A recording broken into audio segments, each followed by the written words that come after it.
Ouais, salut à tous, c'est Sturé. Oui, j'ai récupéré ma voix. J'ai récupéré un peu d'énergie pour vous livrer cette vidéo qui était en effet très attendue sur ma chaîne, le tout premier WWE Live Event à Paris.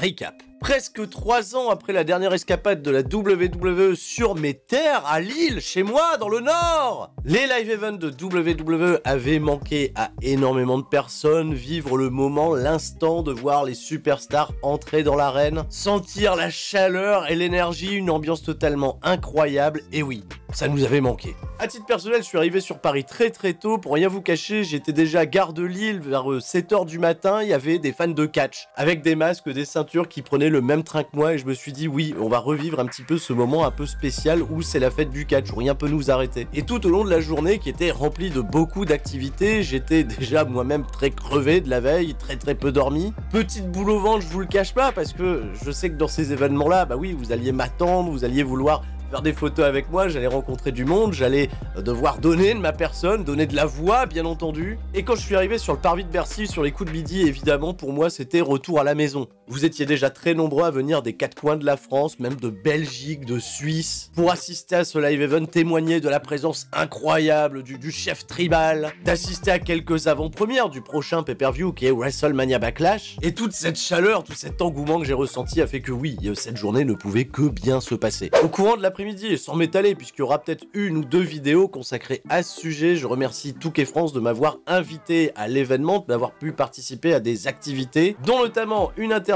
de la moitié des champions par équipe RK Bro Riddle, avec qui j'ai pu m'entretenir en compagnie de mon compère de toujours en interview, le Sad Panda. Puis après ça, évidemment, direction l'Hôtel Accor Arena, où je me suis pas mal entretenu également avec Amal, notre représentante française du côté de NXT UK, qui m'a en effet témoigné, elle aussi, d'une immense pression, tu vois, à l'idée de rencontrer les fans. C'est la première fois pour elle qu'elle participe à un événement de la WWE face à son public qu'il a découvert, oui, pendant une période de pandémie où les échanges n'étaient pas forcément les plus faciles. Puis est arrivé le moment fatidique à 20h, début du live event, je pénètre dans l'arène, je vois une salle bondée, WWE va annoncer plus de 11 000 personnes, l'événement était sold out, bon oui, on a vu, il y a des sièges qui n'étaient pas remplis, WWE, est-ce qu'ils gonflent les chiffres, ça, voilà, c'est à l'appréciation de chacun. Mais mine de rien, ça paraissait tellement rempli que oui, si c'était pas 11 000, si c'était 10 000, il y avait une ambiance de malade. Et ça s'est senti dès les arrivées de Christophe Ajus et Philippe Chéreau, bien évidemment, qui ont repris leur gimmick, qui ont fait leur catchphrase. Tout le monde passera par-dessus la 3e corde dans cette belle soirée. Et on a très vite été emmené au cœur de l'action, puisque le premier combat qui nous a été présenté était pour le championnat intercontinental défendu par Ricochet contre Sami Zayn, qui nous a évidemment fait un long speech pour nous présenter tout son désamour sur la France, accueilli comme il se doit sur DUE, un Sami Zayn particulièrement touchant qui joue double jeu, puisque ça ne va pas du tout, c'est pas du tout raccord avec le tweet qu'il nous a fait juste après le show. Mais surtout un Sami Zayn qui s'étonnait de ne pas savoir si le 3e participant annoncé pour ce Triple Threat match serait présent ce soir, et là évidemment la star de ce live event, celui qui a certainement touché le cœur des 11 000 fans présents ce soir-là, c'était nul autre que Butch. Butch. Eh oui, Butch! Il était là! Il est arrivé par le public sous les acclamations d'absolument tout le monde, ça a chanté Butch, Butch, Butch. Évidemment, on s'était briefé, je vous avais passé l'idée lors du dernier Raw Recap d'organiser un clapping pour Butch, mais là, en effet, compliqué à organiser, on a eu des applaudissements, c'était un peu timide, mais on a quand même senti l'envie de tout le public d'aller encourager Butch, de lui réserver un bel accueil. Mais cela dit, un match qui a particulièrement été illuminé de l'incroyable présence et de l'incroyable beauté du catch d'un certain Ricochet, qui pendant les 10 grosses minutes de combat va tout simplement nous régaler avec des manœuvres aériennes, des manœuvres de haute volée, un Sami Zayn qui a vendu parfaitement pour lui, des petites incursions de Butch qui étaient toujours assez amusantes. Bref, du très bon catch, et je tiens à le signaler pour ouvrir ce show et déjà plonger toute la ville de Paris dans une ambiance totalement incroyable. Le second match peut-être un peu moins attendu pour ma part, Aliyah a battu Shotzi, je ne sais pas exactement combien de temps, j'ai pas eu l'impression que ça a duré très longtemps, ce qui est un petit peu peu compliqué, c'est que Aliyah, Shotzi, c'est deux catcheuses qui sont talentueuses, mais qu'on voit assez peu à l'écran chaque semaine lors de SmackDown. Elles nous ont quand même régalé avec une série de roll-up. Voilà, on était tombé dans l'Infinite Roll-Up Zone. Pour qu'au final, Aliyah remporte le combat, la pression était légèrement redescendue, mais vous inquiétez pas, tout va repartir très très fort, puisque le prochain catcheur à faire son entrée sur le ring n'est nul autre que monsieur Shinsuke Nakamura. Et là, encore un peu plus, tu vois que sur les deux premiers matchs, l'entrée de Shinsuke Nakamura, qui est évidemment une immense star à la WWE, et une immense star également pour tous ceux qui l'ont connu avant son arrivée à la WWE, New Japan, tout ça, c'était un moment très très particulier pour moi, parce que j'ai l'impression que c'est la première fois que je voyais Shinsuke Nakamura en live. Et en plus de ça, en plus de son entrée qui est reprise en chœur par toutes les tribunes, son adversaire du soir n'était nul autre que monsieur Gunta. Et la vache oui, Shinsuke Nakamura contre Gunther, tu mets ça sur le papier, évidemment, ça ne peut que régaler. Alors bien sûr, Paris n'a pas oublié qui était Gunther avant d'être Gunther, et les chants Walter se sont fait entendre, mais peut-être pas autant que les deux incroyables athémies que Gunther a porté ce soir-là à Shinsuke Nakamura, qui ont résonné dans toute l'arène. J'ai l'impression que même jusque Nanterre, ils l'ont entendu, c'était incroyable, grosse déflagration. Et cela dit, un match un peu décevant, puisque oui, on n'aura même pas eu le droit ni au Kinshasa d'un côté, ni à la powerbomb de Gunther, ça s'est terminé avec un roll-up. Victoire de Gunther par roll-up, Shinsuke Nakamura. Welcome to the roll-up zone.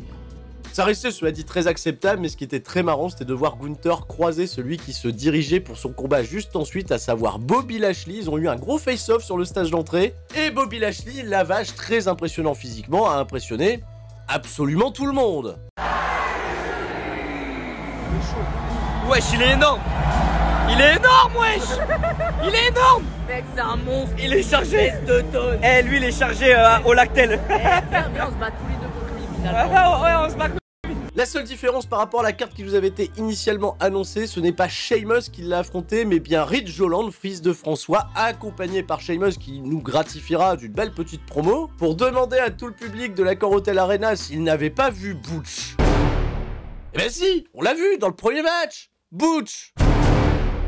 Il y a encore une fois eu un énorme chant Butch, énorme délire. Puis on a eu le combat qui était très correct. Pas d'énorme prise de risque, mais cela dit, un Sheamus dans le rôle du manager qui a été très très vivant. Beaucoup d'interactions avec le public, avec l'arbitre également, puisque bien entendu les heels ont essayé de gruger, ils se sont fait repérer. Sheamus a été renvoyé au vestiaire, qui a rendu encore une fois la foule et l'ambiance encore plus sauvage. Victoire de Bobby Lashley, la logique est donc respectée. Et c'était pas tout avant de partir en pause, puisque juste après ça, on a eu le combat de championnat féminin de SmackDown, où Charlotte Flair et Ronda Rousey ont pu nous donner peut-être un petit aperçu de ce qui allait se passer du côté de WrestleMania Backlash. Là aussi, gros accueil. Et pour Ronda Rousey, qui en effet, au vu de son statut d'ancienne star de l'UFC, fait résonner bien évidemment toutes les foules, quel plaisir de la voir en action, en live. Une Charlotte Flair avec une présence incroyable, beaucoup de charisme et beaucoup d'arrogance, comme d'habitude. Un combat, cela dit, ma foi correct, mais qui se terminera de manière assez osée, puisque Ronda Rousey va obtenir un compte de 3 sur une Charlotte Flair qui avait le pied dans les cordes, et l'arbitre du match, Charles Robinson, l'a vu un peu tard, donc il a inversé la décision. Le combat a repris et immédiatement Charlotte Flair a gagné 1, 2, 3 avec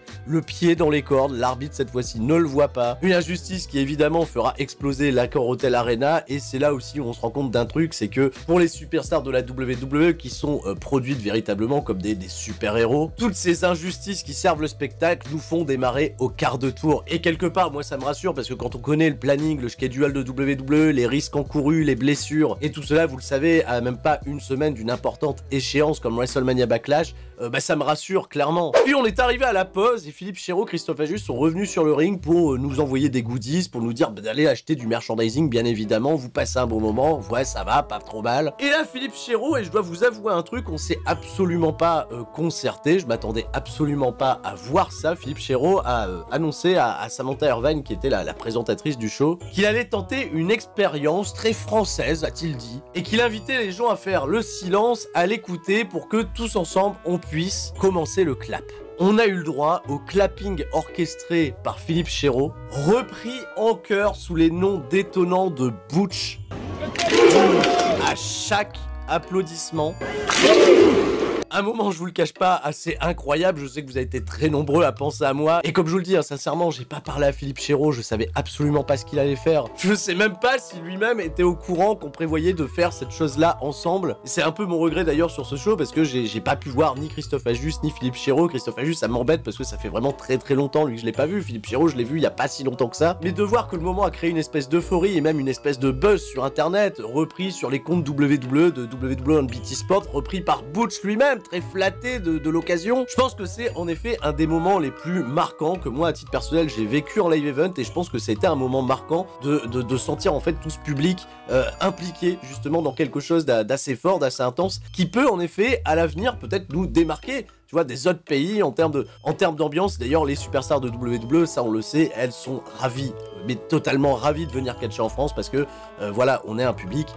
exceptionnel. Je vous le dis, hein, je le pense sincèrement, on est super. Pas pour se jeter des fleurs, c'est pas pour être chauvin, mais la vache, on est quand même super cool.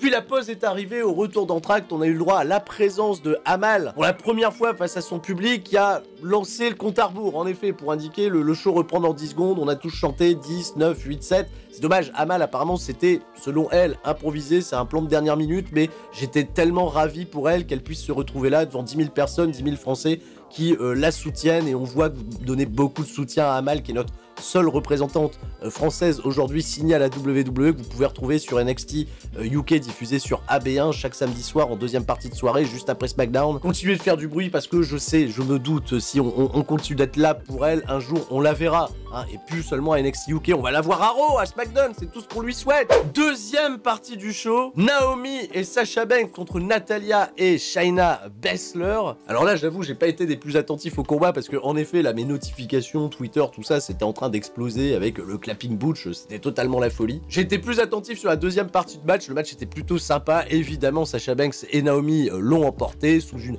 très grosse réaction de la part du public parce que évidemment Sasha Banks c'est aussi une énorme star pour beaucoup des spectateurs francophones, il n'y a pas de doute là-dessus. Puis on arrive au semi-main event et là c'était quand même le gros événement puisque on s'est totalement aperçu que les Usos avaient pris une toute autre dimension depuis qu'ils étaient affiliés au chef tribal Roman Reigns, puisque dès leur entrée j'ai l'impression qu'on a changé de niveau. Il y avait un level, il y avait quelques décibels en plus, beaucoup de bruit pour l'arrivée des Usos, mais l'arrivée des Usos signifiait bien évidemment l'entrée de Riddle et de Randy Orton, les champions par équipe de Raw, et je pense en effet que ça faisait très longtemps, peut-être facile une dizaine d'années, que Randy Orton n'était pas revenu catcher en France. Et là l'accueil, oulala, mais ça se passe de commentaires, c'était incroyable. Randy Orton qui a été très communicatif avec le public, que ce soit dans ses expressions faciales, que ce soit dans ses interactions aussi avec Riddle, il a pris le temps de nous amuser, et je pense que lui aussi, hein, comme il le dit sur plein d'interviews, et Riddle nous en a parlé aussi, il s'amuse aujourd'hui, Randy Orton, c'est l'éclate pour lui. Et ce qui est génial, c'est qu'en réalité, il a pas fait grand chose, il a pris un bump sur l'intégralité du match, et comme on pouvait s'en douter, il a fait la classique, il a pris le hot tag, 2 cordes à linge, power slam, le DDT,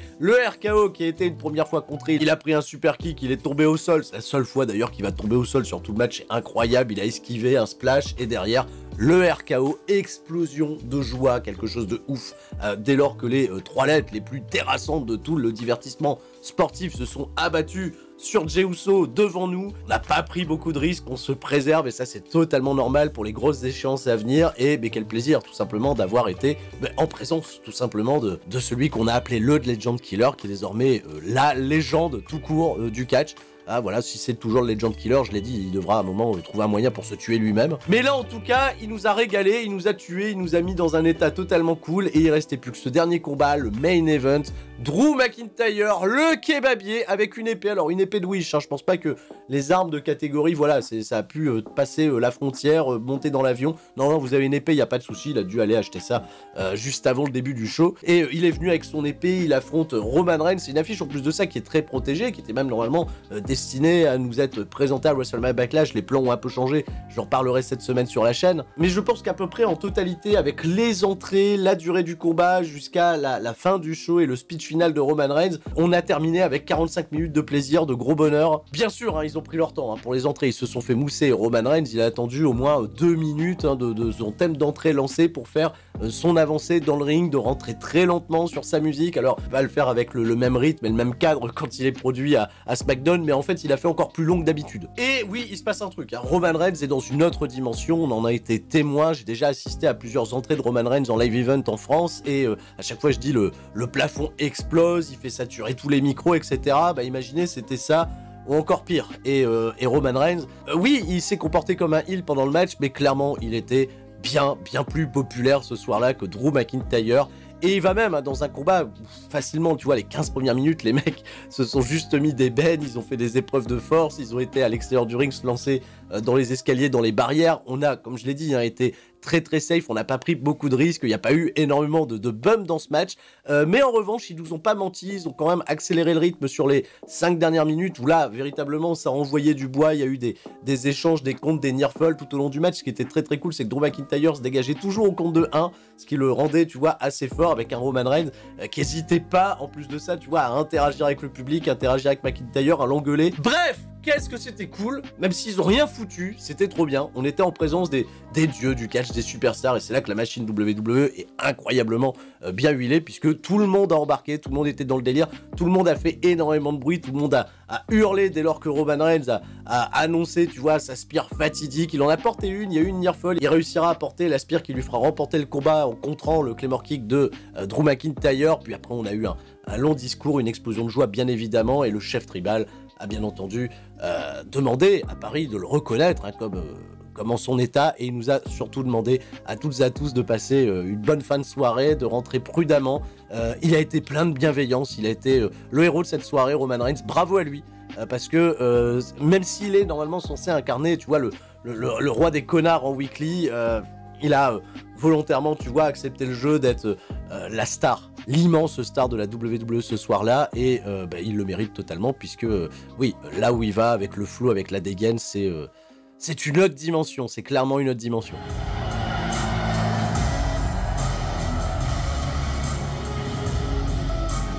Voilà, il est quasiment 23h, merci à la WWE qui nous a offert, ouais, pas loin de 3 heures de spectacle, et ça c'est particulièrement cool. Et là pour moi, alors que j'étais rongé par la fatigue, j'étais presque même pressé, tu vois, de rejoindre ma chambre d'hôtel, parce que j'étais véritablement sur le point de m'écrouler. Bah, j'ai pas pu rejoindre ma chambre d'hôtel tout de suite, parce que vous avez été très nombreux, et je ne vous le reproche pas bien évidemment, mais je suis quasiment resté jusque 2h du matin aux abords de la salle pour essayer de me rendre le plus disponible pour vous voir, pour entendre évidemment tout votre amour, et c'est là aussi où pour moi ça a été particulièrement incroyable, c'est de mettre des visages sur les chiffres, parce que techniquement oui, je vois que les vidéos, quand je fais les recaps, il y a 20 000 vues, il y a 30 000 vues, mais on est loin de s'imaginer ce que ça représente réellement, tu vois, 20 000 personnes, 30 000 personnes, alors là vous n'avez pas été 30 000, sinon j'y serais encore, je pense, mais en effet, c'était bien plus dingue que toutes les fois où j'étais publiquement présent à un événement de catch, et vous avez été très nombreux, j'ai eu des messages très touchants, j'espère en tout cas,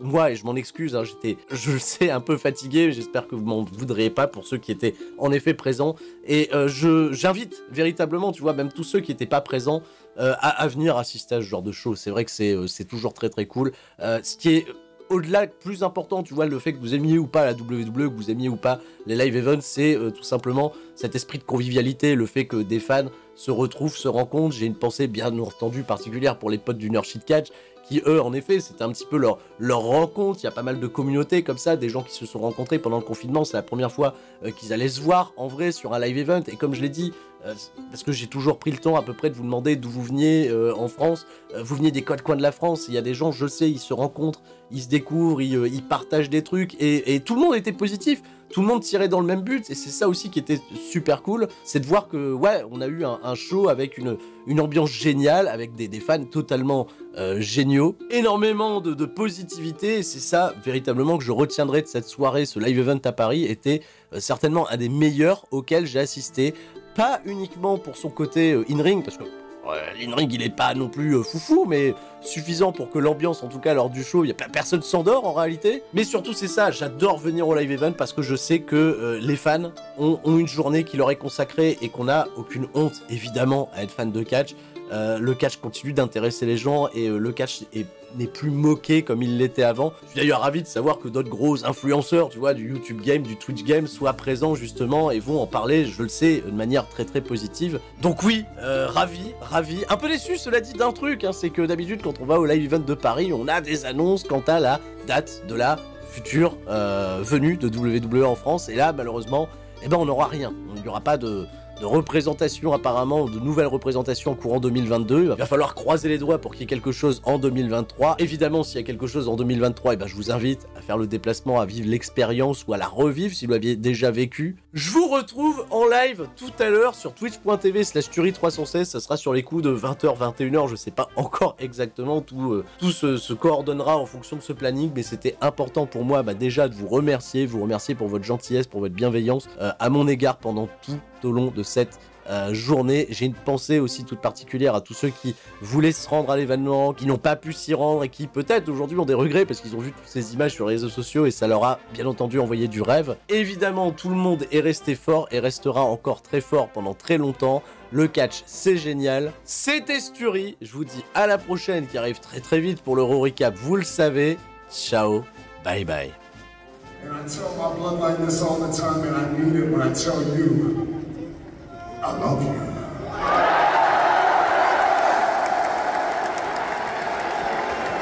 The tribal chief loves you, and I know you love the tribal chief.